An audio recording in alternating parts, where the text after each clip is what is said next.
Ao ler de cima para baixo aquela aparente confusão, uma das absurdas construções deixou-me imóvel de espanto. As 5 primeiras palavras de cada frase lidas no sentido vertical encerravam um significado. E que significado a chave abre o passado?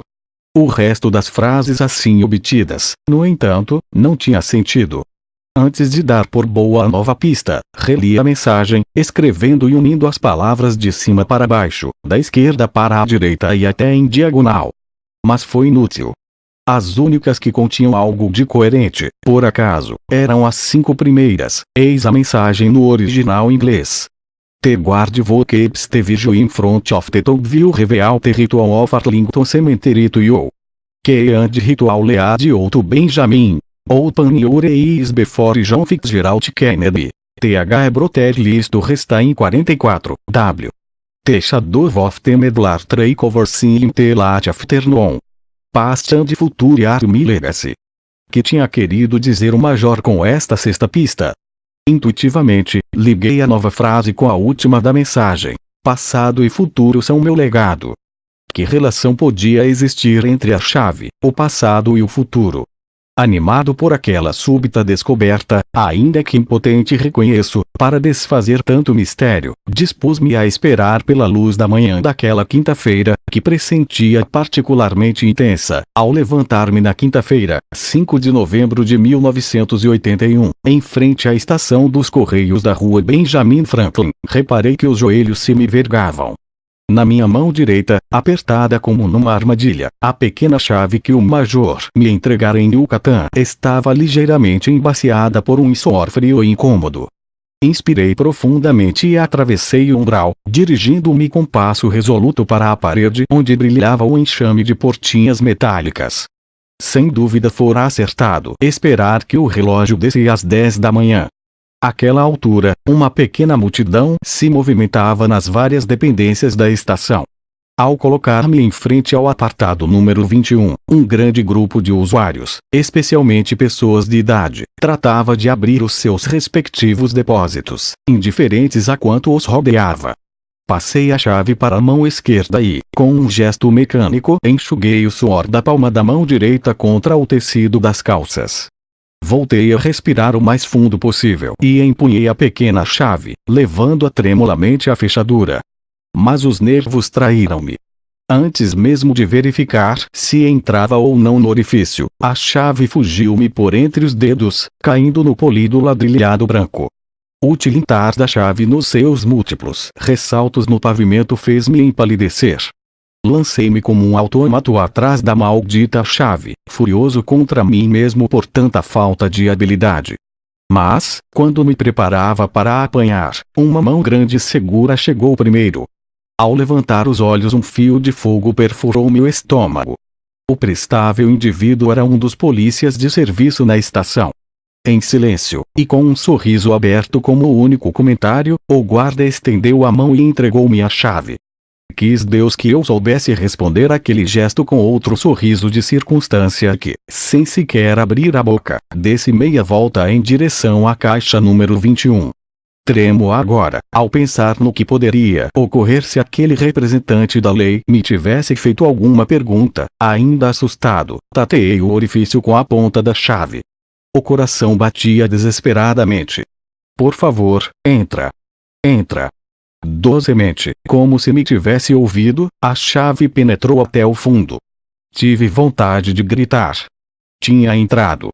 Na realidade, não era a minha mão direita que agarrava a chave.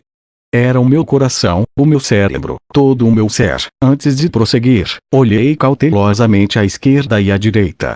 Tudo parecia normal. Engoli saliva e tentei abrir. Por mais que puxasse, a portinha metálica não se movia. Senti como que outra onda de sangue a bater-me no estômago. O que estava a acontecer? A chave tinha entrado na ranura, por que razão não conseguia abrir o apartado? No meio de tanto nervosismo e agitação compreendi que estava a forçar a fechadura num só sentido, o esquerdo. Girei então para a direita e a portinha abriu-se com um leve rangido. Quisera que o tempo parasse. Depois de tantos sacrifícios, angústias e dores de cabeça, ali estava eu, às 10h15 de quinta-feira, 5 de novembro de 1981, prestes a esclarecer o mistério do Major. Naqueles instantes, ainda que pareça incrível, antes de proceder à exploração do apartado, lamentei não dispor de uma máquina fotográfica. Porém, um elementar sentido de prudência fez-me deixar o equipamento no hotel. Estendi a mão e tateei a superfície metálica da caixa. Naquela meia penumbra vislumbrei a presença de 2 volumes. Estavam ao fundo do estreito nicho retangular. Pelo tato, identifiquei-os como qualquer coisa de semelhante a tubos ou cilindros. Tirei um e vi que se tratava de uma espécie de canudo de cartão de uns 30 centímetros de comprimento, perfeita e solidamente defendido por um invólucro de plástico ou de papel plastificado. Era muito leve. Não apresentava a inscrição ou numeração, à exceção de um pequeno número, um L, desenhado a negro e à mão numa pequena etiqueta branca, colada ou aderente, por sua vez numa das faces do cilindro. Tudo isto, como disse, por baixo de um material plástico brilhante, cuidadosamente agarrado ao canudo. Apressei-me a tirar o segundo embrulho. Era outro cilindro, gêmeo do primeiro, mas com um 2 noutra das suas faces. Logo comecei a sentir uma estranha pressa. Tive a intensa sensação de ser observado. Porém, dominando o desejo de me voltar, introduzi a mão na caixa do apartado, fazendo uma terceira verificação. Os meus dedos esbarraram então no sobrescrito. Coloquei-o à entrada do nicho e, antes de o tirar, certifiquei-me de que a caixa estava vazia. Percorri mesmo as paredes superior e laterais. Uma vez convencido de que o box número 21 ficara totalmente vazio, deitei mão àquele sobrescrito branco e, sem o examinar, tratei de fechar a caixa. Aparentando naturalidade, guardei a chave e encaminhei-me para a saída da estação. Por um momento, tive vontade de correr. Mas, fazendo das fraquezas força, parei a meio caminho. Peguei num dos últimos ducados e aproveitei aquele falso motivo para me voltar. A verdade é que nada notei de suspeito. O intenso movimento de pessoas tinha diminuído ligeiramente, embora ainda se vissem pequenos grupos em frente das mesas de mármore, nos diferentes balcões e junto dos blocos de apartados. Um pouco mais tranquilo e supondo que aquele pressentimento podia ser devido à minha excitação, saí e afastei-me da estação dos Correios. 45 minutos depois pendurava na maçaneta da porta do meu quarto um letreiro verde: não incomodar. Coloquei os 2 canudos em cima do vidro da mesinha que me servia de secretária e recuei 2 passos. Tinha conseguido. Dava tudo por bem empregado. Tempo, dinheiro, solidão, deixei-me cair no assoalho, como se tratasse de um filme, fui recordando os passos que dera naqueles meses. Mas, finalmente, a curiosidade impôs-se e abri o sobrescrito. Por fora não havia uma só palavra ou indicação. Mal retirei a folha de papel que continha, logo identifiquei a letra bicuda e agitada do Major. Estava datada de 7 de abril de 1979, Washington D.C. Nela, simplesmente, informava que o seu irmão, na grande viagem falecera 2 anos antes, em 1977, e que obedecendo aos impulsos da sua consciência, naquele mesmo dia 7 de abril de 1979, dava por concluído o diário da referida viagem. A breve mensagem terminava com as seguintes palavras: só peço a Deus que o nosso sacrifício possa ser conhecido um dia e que leve a paz aos homens de boa vontade, da mesma forma que meu irmão e eu tivemos a graça de a encontrar. Embaixo, na folha, o major suplicava que a pessoa que tivesse acesso ao diário e à presente carta respeitasse o anonimato de ambos. Por esta razão suprimi a identidade da pessoa que o major mencionou referindo-me a ela como irmão.